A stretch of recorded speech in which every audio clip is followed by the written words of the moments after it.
Okay, for today's furniture flip, I have this really cool coat rack. It's all wood, and I bought it over on one of my Seattle trips. So I got it for like $24.95, I think. And there is one of these guys was loose, so I'm gonna have to repair that. And then it looks like it's been repaired before, but they didn't push it in real close. It's sturdy, but I'm gonna go ahead and just put some clay in there to help seal that up so that when I paint it up, it won't look that bad. So that's the first one. And then the second piece I have, I got it for free from a friend that saw it on Facebook Marketplace. It's just a little French provincial cabinet. It's got one big long drawer, some kids writing in it. See how the drawer doesn't fit all the way? So we're gonna have to work on that. And then these two doors and a nice storage area inside. Very dirty, old.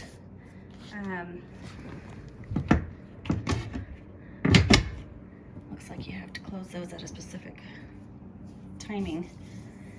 I'm not real fond of this part, but it's not much I can do. So I am gonna try and put some Bondo in this just to make it all smooth and a little more modern. And it has that really shiny surface. So I'm gonna try and do a little scuff sand, but I'm also gonna use my Fusion's Ultra Grip on this. I'm gonna paint it on, let it sit there.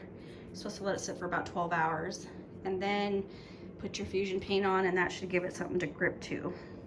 So we'll see how she turns out. Welcome back, everyone, to the Reclaimed Ranch. So as you saw, we do have a couple of flips today to do. So first things first, I did already clean both pieces really well with my TSP. And now I'm just going to take some Titebond wood glue and stick that peg in there, clean up the glue, let that sit for about 2 hours before I do anything. And then, like I said, we're going to use the quick cure clay. Just because I'm impatient, but I'm gonna put this clay in there and then you use your heat gun to cure it, and it dries super fast. And so I was able to do that within a couple minutes, have it dried, and then I sanded it down with my little hand finger sander, which I can link below. And then we were ready for paint after that. I mean, this piece looked okay with the color. I'm just not a big fan of that dark cherry color. Kind of reminds me of the 80s, early 90s. So I wanted to lighten it up a little bit, and we'll distress it back to get some of that dark color popping through. But we're going to use DIY's Cottage Color in the color Gray Skies. Now this was a very slick surface, so it did take about 3 coats, or 2.5 to 3 coats in some areas to get full coverage. And this is a one-step paint in the DIY paint line from Jamie Ray Vintage, and it is a lot thinner than the DIY paint, but having that one step makes it nice so you don't have to seal it afterwards. And this Stahlmeister sash brush makes it super easy to get into all those little tiny circular crevices and up and down the poles and stuff.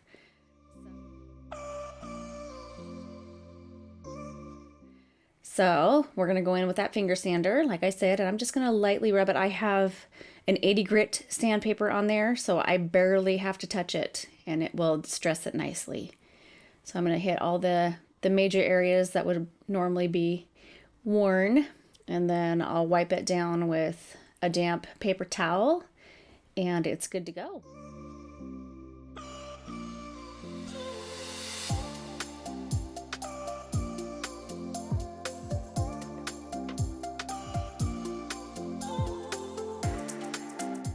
And then the next project is a little cabinet. Like I said, I got this for free from a friend of mine. And so it's got that French provincial look to it. So I took off all the hardware, and now we're going to go in with the Bondo filler. I'm going to fill in those decorative parts on the front of the cabinet doors. It's a 2-part Bondo.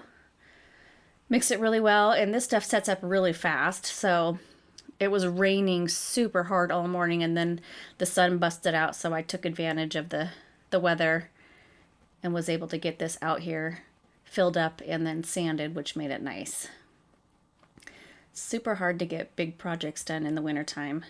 My poor family has to deal with me having all of these pieces in the house and the kitchen to work on because I don't have any other place, a nice shop or anything at this point. It's goals, you know, in the future.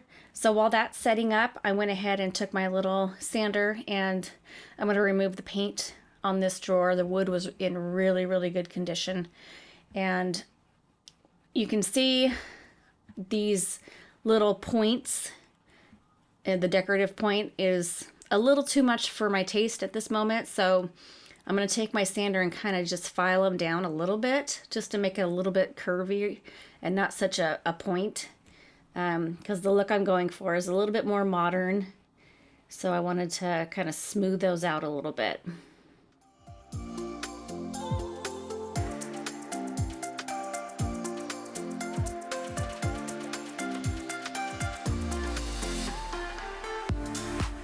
And so here I am going in and smoothing out the Bondo. And it wasn't super perfect, but I had a plan in mind for these doors here. What we're going to do is I had some wood in my stash. It was 1/4 inch by 1/2 inch. And so I just cut down some pieces and I'm going to glue them and use my brad nailer to place those on there. And that's just going to give it some texture, dimension, a little different look. I know it looks kind of crazy right now, but you'll see my vision when the final product comes.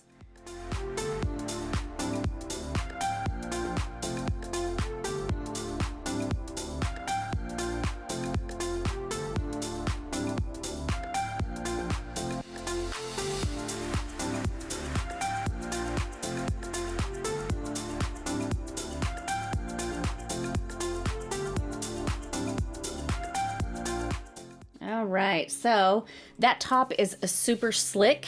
I can't remember the name of the type of material. It's not wood. So what we're doing is we're going to use Fusion's Ultra Grip. And you put this on your piece, let it stay on for 12 hours, and then you can paint, and that just gives the paint something to adhere to.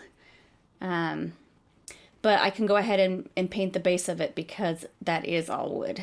So once you paint it, you can kind of see my vision where I'm going with the wood on the front. Just a different element to look at, a little bit pleasing to the eye. And it also helps kind of hide some of that imperfection from the Bondo. I'm using Fusion's newer color called Cast Iron. It's a black, but it's like in between a super dark black and like a dark charcoal gray, and it's just a very pleasingly aesthetic look to a piece of furniture. It just makes it look very, very high-end and sleek and more modern. And I gave this 2 coats, and it was just the right amount, had full coverage. And then of course Fusion has its own top coat, so I don't need to seal it.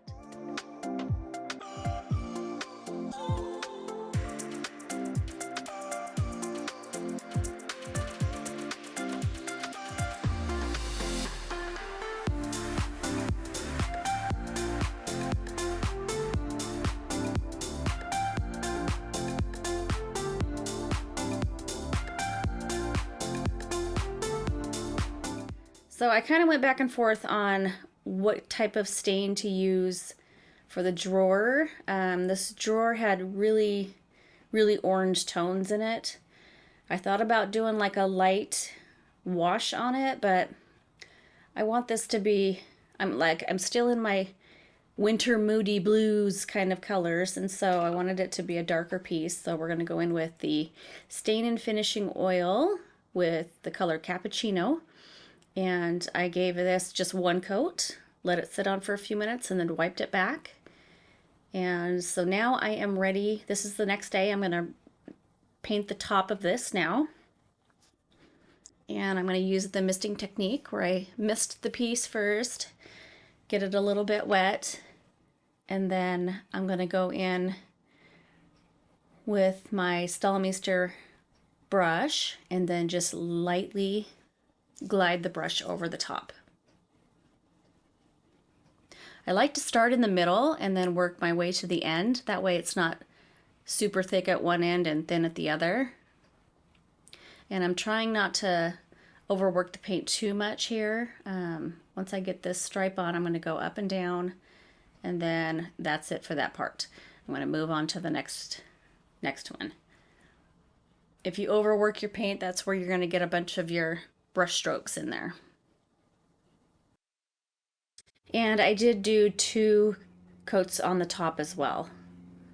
You can put a top coat on there, but I didn't need to. So here's the beginning again of what these pieces looked like before we started. And then here is the after. Let me know what you all think. I think this piece turned out really beautiful. I'm hoping to put it in the booth and give it to a good home. So let me know what your thoughts are, and hope you all have a great weekend. I will see you back on Tuesday. I may do a couple more Christmas things, but I think it's time to start shifting towards more of a winter neutral home decor. So I hope you all are interested in something like that. If not, you can leave me a comment and let me know what you would like to see flipped or done as a project, and I would be happy to oblige. So we will see you next week. Bye, friends.